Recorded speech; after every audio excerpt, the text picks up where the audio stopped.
ವಿದ್ಯಾರ್ಥಿಗಳೇ,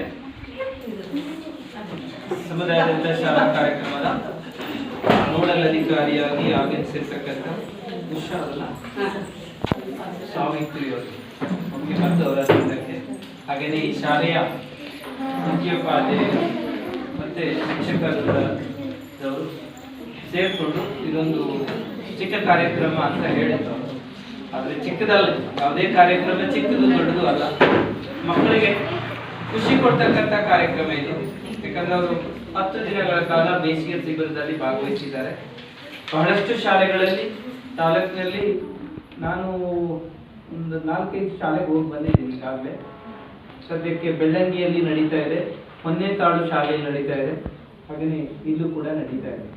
ಸೊ ಬೇಸಿಗೆ ಶಿಬಿರ ಯಾಕೆ ಬೇಕು ಅನ್ನೋದು ಮಕ್ಕಳು ಒಂದಿಷ್ಟು ಕಲಿಕೆಯಲ್ಲಿ ತೊಡಕೊಳ್ಬೇಕು. ಮಕ್ಕಳು ಮೇಡಮ್ ಬಹಳ ಹೇಳಿ, ಎಸ್ ಎಲ್ಲದೂ ಬೇಕಾಗ್ತದೆ. ಮಕ್ಕಳನ್ನ ಬಹಳ ಜವಾಬ್ದಾರಿಯಿಂದ ನೋಡ್ಕೊಳ್ಬೇಕಾಗ್ತದೆ ಮನೆಯಲ್ಲಿ.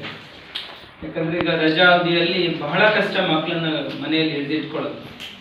ಸ್ಕೂಲಿಗಾದ್ರೆ ಬೆಳಗ್ಗೆ 9:30 ಬಂದು 4:15ವರೆಗೂ ನಿಮಗೆ ಕೆಲಸ ಇದ್ದಾಗಲೂ ಕೂಡ ನಿಮಗೊಂದಿಷ್ಟು ಸ್ವಲ್ಪ ಅವರೇ ನೆಮ್ಮದಿ ಇರ್ತಿತ್ತು. ಈಗ ಮನೆಯಲ್ಲಿ ಮಕ್ಕಳಿದ್ದಾಗ